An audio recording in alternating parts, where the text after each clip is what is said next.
Assalamualaikum warahmatullahi wabarakatuh. Perkenalkan nama saya Juliati dengan NIM 106622019. Di sini saya akan mempresentasikan materi yang berjudulkan komponen laporan keuangan.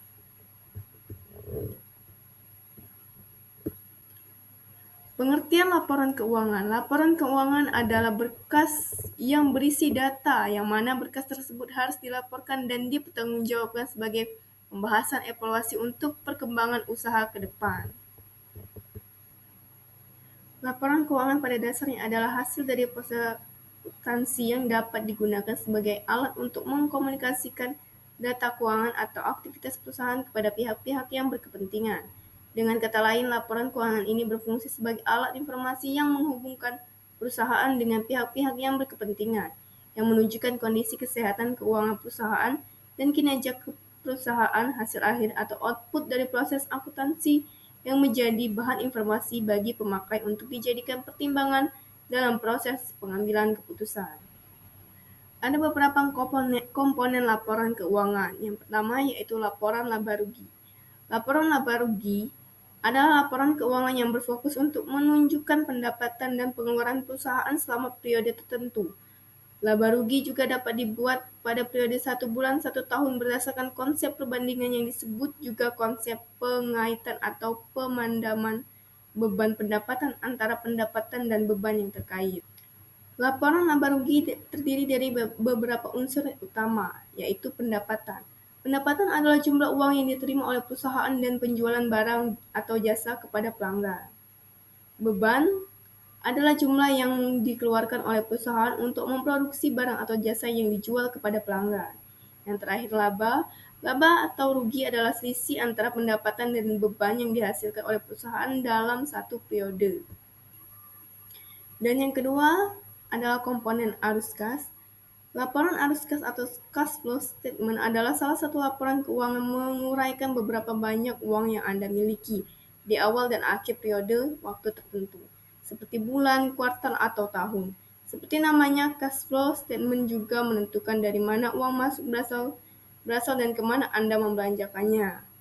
Ada dua cara untuk menyiapkan laporan keuangan ini, metode langsung dan metode tidak langsung. Metode langsung, arus kas beroperasi disajikan sebagai daftar arus kas masuk dan keluar. Metode tidak langsung, metode ini langsung menyajikan arus kas operasi sebagai rekonsiliasi dari laba ke arus kas. Dan yang ketiga itu adalah laporan perubahan modal. Laporan perubahan modal atau ekuitas adalah salah satu dari 4 laporan keuangan utama yang disiapkan oleh entitas bisnis untuk akhir periode akuntansi tertentu. Bersama dengan laporan ini, laporan lain seperti neraca, laporan laba rugi, dan laporan arus kas. Laporan ini biasanya menyajikan modal entitas, akumulasi kerugian, atau laba ditahan yang menunggu kinerja entitas dan cadangannya, dengan kata lain saldo akhir ekuitas. Dalam penyataan ini adalah selisih antara total aset dan total ekuitas.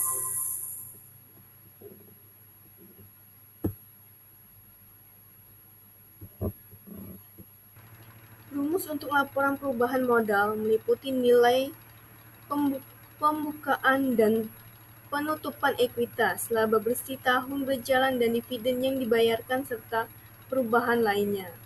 Yang keempat adalah laporan neraca. Laporan neraca berguna untuk menimbang posisi keuangan perusahaan. Ada sisi kiri untuk aset dan sisi kanan untuk kewajiban dan ekuitas. Dan di dalam istilah akuntansi, kadang-kadang aset disebut sebagai aktiva, sedangkan kewajiban disebut sebagai pasifa atau liabilitas. Perlu diperhatikan penggambaran kiri dan kanannya. Rumus yang dapat digunakan yaitu rumus neraca total aset sama dengan total kewajiban dan total ekuitas. Dan yang terakhir adalah catatan atas laporan keuangan, untuk memberikan penjelasan atau rincian dari pos yang disajikan dalam laporan keuangan dan informasi tentang pos yang tidak memenuhi kriteria pengakuan dalam laporan keuangan tersebut. Berikut adalah manfaat laporan keuangan. Manfaat laporan keuangan terdiri dari dua, yaitu analisis time series dan cross-sectional dan analisis common size dan index. Yang pertama, analisis time series dan cross sectional.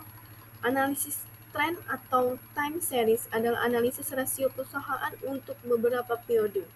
Membandingkan rasio sekarang dengan rasio-rasio dari waktu yang lalu, atau dengan rasio-rasio yang diperkirakan untuk waktu-waktu yang akan datang pada perusahaan yang sama. Analisis tren dapat melihat apakah prestasi perusahaan itu meningkat atau menurun selama periode tertentu. Analisis cross-sectional dengan analisis ini membandingkan rasio-rasio perusahaan dengan rata-rata rasio perusahaan sejenis atau industri untuk waktu yang sama. Manfaat yang kedua adalah analisis common site dan analisis indeks. Analisis common site adalah membuat perbandingan elemen-elemen laporan keuangan dengan common base-nya. Laporan keuangan neraca pada sisi aktiva didasarkan pada total aktiva, sehingga total aktiva sama dengan 100% elemen-elemen lain dari aktiva dibandingkan dengan total aktiva elemen-elemen kewajiban dan modal sendiri didasarkan pada total kewajiban dan modal sendiri. Laporan laba rugi, common base-nya penjualan, elemen-elemen laporan laba rugi dibandingkan dengan penjualan. Dan yang kedua adalah analisis indeks, memilih tahun dasar sebagai common base-nya. Elemen-elemen laporan keuangan pada periode lain dibandingkan dengan elemen-elemen laporan keuangan yang sama dengan tahun dasar tersebut. Dan itu adalah kesimpulannya, laporan keuangan adalah data akurat yang berisikan seluruh pelaporan keuangan dalam kegiatan ekonomi. Laporan keuangan diperlukan untuk menentukan apakah sebuah perusahaan itu laba atau rugi. Dengan adanya laporan keuangan, para pemimpin dapat mengetahui kondisi suatu perusahaan dan dapat mengambil keputusan untuk perusahaannya. Baiklah, untuk itu saya mengucapkan terima kasih karena telah menonton video presentasi saya. Sekian saya akhiri. Wassalamualaikum warahmatullahi wabarakatuh.